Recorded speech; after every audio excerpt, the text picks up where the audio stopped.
Hello, everyone, and thank you so much for joining us today. We all struggle to address complex topics and issues that could be perceived as eliciting solid emotions. So, the dialogic approach explores the role of dialogue and listening in reaching places of shared understanding. Join our guests with each of us in each mini-sode as we unpack various social issues through best practices and strategies for holding difficult conversations.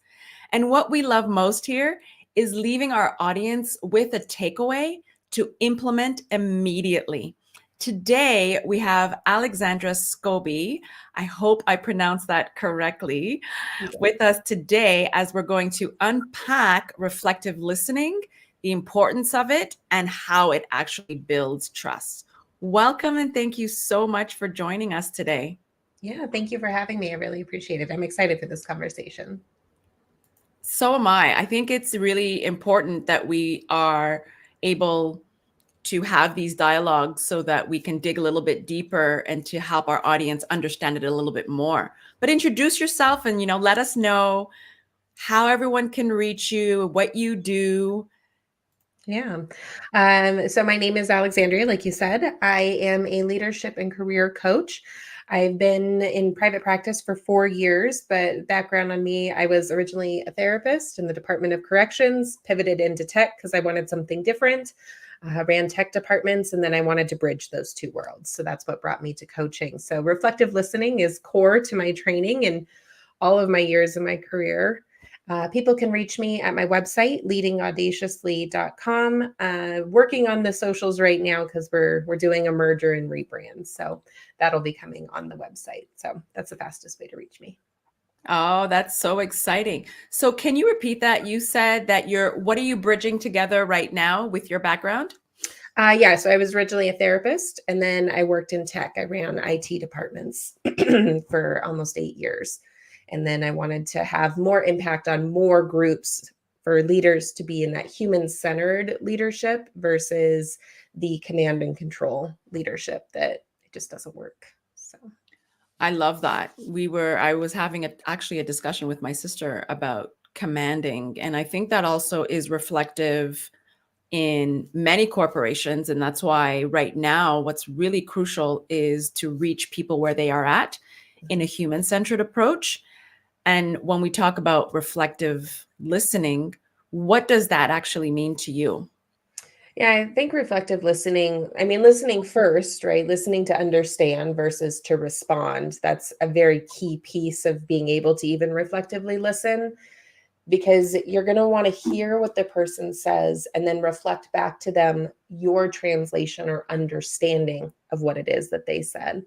Because more often than not, the way we intended somebody to translate what we said and the way they actually translated it are very far from one another, which is how we end up in all kinds of arguments and conflict and disagreement because what was heard was not what was said. And so, really listening to what the person said. And if you have stories like, oh, well, that must mean this, and you inflict your stories onto what the person said without checking understanding, then you get further and further apart from one another. Whereas if you just say, okay, so I heard you say this, did I hear you correctly? Or here's how I'm interpreting what you just said. Am I wrong or am I correct? Depending on how you want to approach the situation, is kind of the core tenet of being able to reflectively listen. Right.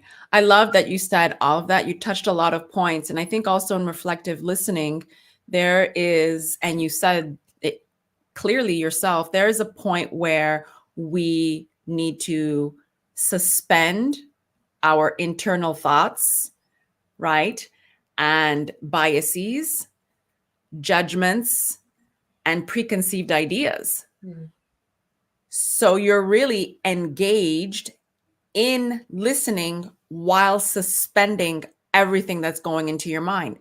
Yes, you might have some thoughts trailing through your mind, but remaining stuck in analyzing the thought while somebody is speaking could also help misconstrued what the person is actually saying, Mm-hmm. right? Yeah, absolutely. And, maybe they did mean the thing that you interpreted, but Right. that's the whole point of checking understanding. You're like, Right. did you mean to say this? Because this is what I heard. And you can clarify. And that's a huge piece, is giving the other person the opportunity to really communicate what it is that they meant and wanted to communicate. Right. And I like that because we could bridge it to being empathetic. I remember we got a premarital counselor when we started dating a long time ago, and within like the first 2 months. And I remember one of the things that he said, which was really crucial, and I probably mentioned it in the other minisode, was empathy. But empathy also bridges the gaps between empathy and reflective listening. And one of the exercises he told us to do, which was phenomenal, it was literally to repeat verbatim what the person said in 30 seconds. So I dropped a penny on the ground, and then the other person says, well, I heard that you dropped a penny on the ground and then picked it up. And then that's when you can clarify, which is what you said. No, I didn't say I was going to pick it up. All I said was that I dropped the penny. Mm-hmm. I'm simplifying it, but this also allows for the person to be in the moment while you're actually listening, and it bridges empathetic skills. Yeah, absolutely. And the thing you just highlighted there is then we can start to see how we impose our own stories onto somebody else with what we add into it. And is it sometimes helpful to rephrase or to tell people what we understood they said through our own lenses? Yes, but tell them that's what you're doing. If yours, I heard this, is that true or is that correct? Then you want to hold their words exactly, because you want to make sure that you heard them exactly as they intended to be heard. And then you can talk about the interpretation.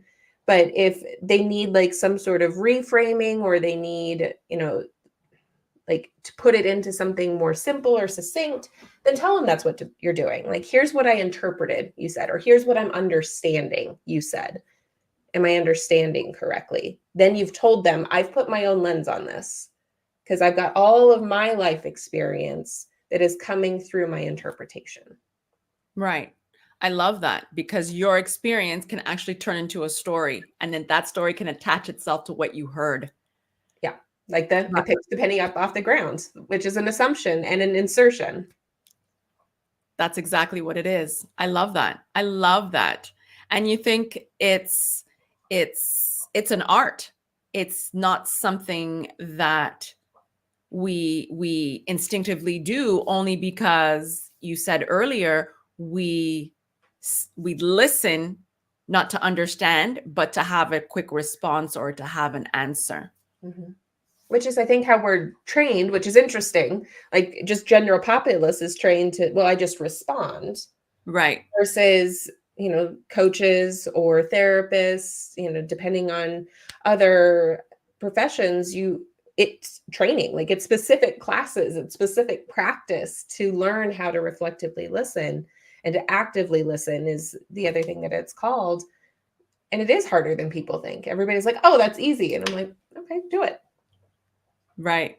It takes practice. It really does, because we aren't in that motion constantly. Right. So our second point would be, how can we talk less and listen more? Not on the podcast, of course. Yeah. We don't want any silence here. I mean, we could sit meditatively, but no, yes.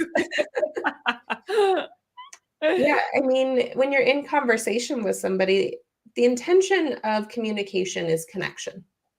And really being able to be in that moment with the person, you want to get as much from them as they're willing to give, because their communication is a gift and hearing them is a gift. And so asking questions, and even there's a lot of negotiation techniques that are really valuable here. And the reflective listening piled with that is, you heard what they said and you want an expansion. You can just repeat a couple of the words that they said with a question inflection. So you said, I dropped a penny on the ground. A penny on the ground? and then they'll continue with their story. So it's, you heard them, they know that you heard them because you repeated back what they said, and you put an inflection of a question, which has invited them to continue their story. So you've told them that you're interested in their story and you want to hear more. And then they'll expand on it because they were sharing with you for a reason. Right. Right. Absolutely. And I think what's important also here is that there will probably be discomfort in the silence. Like you said earlier, we are so trained to quickly respond, to have an answer, to know all the things. And being silent and pausing is very uncomfortable for a lot of people. Mm-hmm.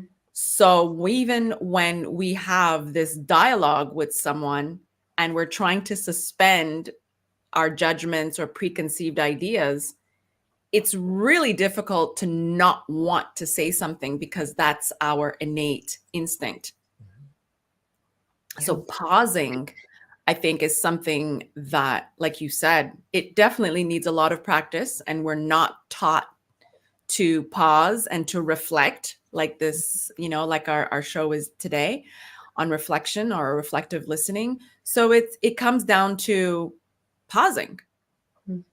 And it's okay because the pausing actually allows time for both of us to absorb the information and to understand it in a different way. Mm-hmm. Yeah, absolutely. The pausing, that's something that therapists and coaches, that they'll tell you, you have to get comfortable with the silence because that's the opportunity for the other person to also reflect and decide what they want to share, or to just bask in that feeling of being heard. Because we're not trained in that way, most people haven't experienced really deeply being heard or seen before. Right. Sometimes that takes a minute to just be like, oh, wow. Okay. Right. And I think what surfaces for me when we listen and not respond is, how can I, like you said, bask in this level of discomfort? Because then physiological feelings, or emotions start to surface, the heart starts beating, your hands become balmy. You're like, what? How do I sit here being uncomfortable while the person is speaking? And I think it's just to sit in the discomfort until it becomes comfortable. Mm-hmm. Right? There's no other way around it. It's really to hold back and to resist the impulse to respond. That's what it boils down to, really resisting the impulse to respond. Yeah, a thing that I think is helpful for people there is learning the self-witnessing of when I'm uncomfortable, like what's happening? Like, what is trying to pull me out of this moment with this person? Do you have stories and narratives that are starting in your head about, what they're thinking about you because you're not interjecting or you're just listening?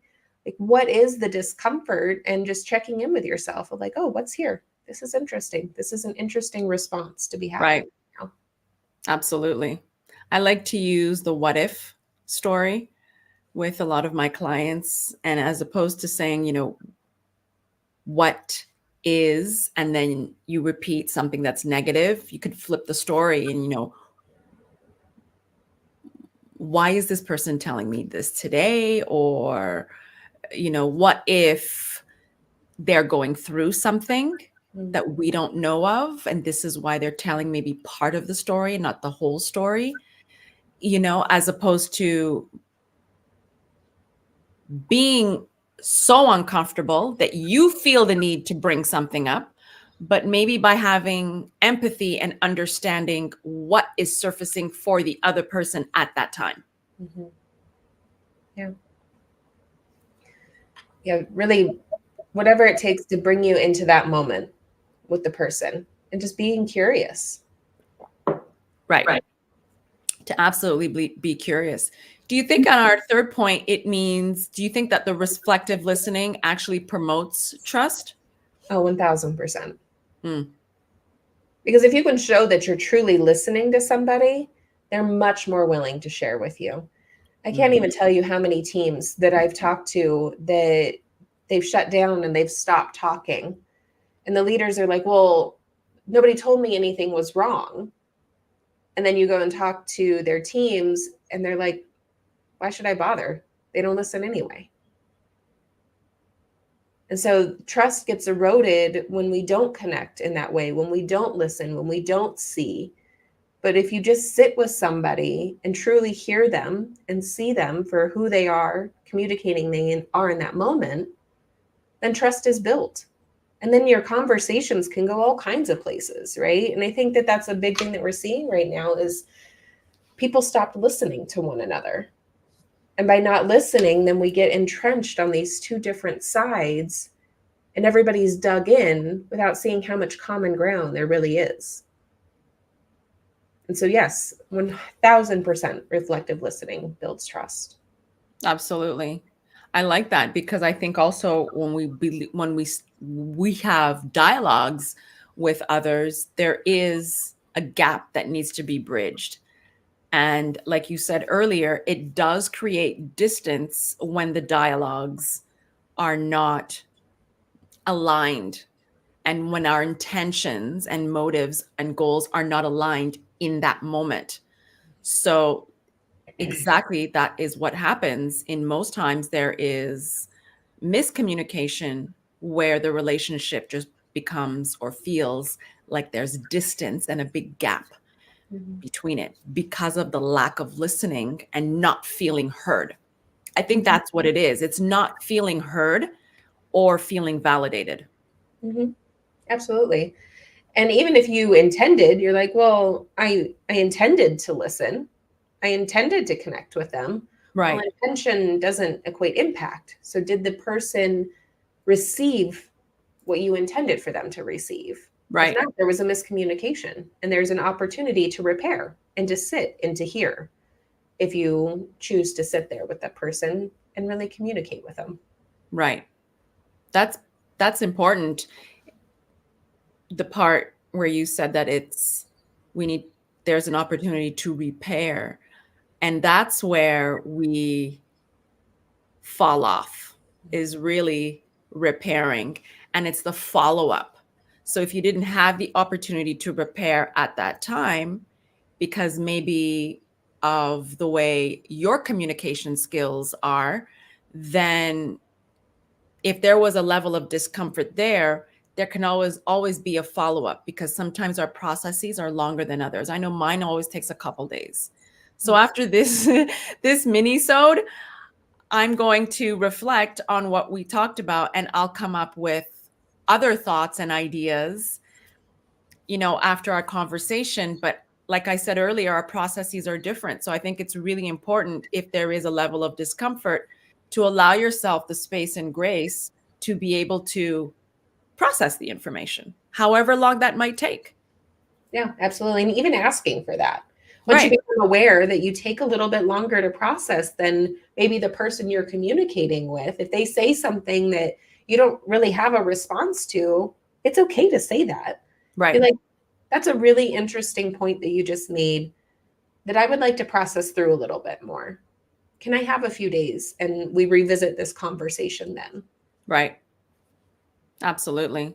Absolutely. I love all of it. I want to end this mini-sode with two final takeaways that the audience can use and implement now. So what do you want them to take away with that they Yeah, can implement immediately? I would say start practicing reflective listening. Start practicing holding the other person's words exactly as they said them and reflect back what you heard. And even saying that, I heard you say this, and then repeat back to them verbatim what you heard them say. And just start noticing how often are you able to repeat back exactly what they said? And what happens when you do? Usually people's faces light up and they're like, yeah, that is what I said. Like you heard me, and they get excited. So start practicing that, and then start practicing noticing the difference between what they said and your story of what you heard. And then really just noticing, like, oh, that's interesting that I added that, but that's not what they said. So what's that about? And just getting curious. Like those two steps right there will be huge in moving forward with your reflective listening. The other thing I think is the asking more and telling less. So just getting curious, asking more questions so that they talk more and you talk less. Right. So I agree, but Yeah. No, those are great. Those are great takeaways. Those are great takeaways. The one thing I would add as well would be to sit in that discomfort. You know, although it might be uncomfortable and outside of your comfort zone, that silence could actually bridge the both of you even closer in those shared spaces. Absolutely. Yeah. What a great conversation. Thank you so much, Alexandria. My sister's name is actually Alexandra. Oh, nice. That's awesome. Yeah, yeah, yeah. Well, it was my pleasure. Thank you so much for having me. I really valued this conversation and time with you. Oh, I valued it as well. Thank you so much again. What a pleasure. Thank you. Bye.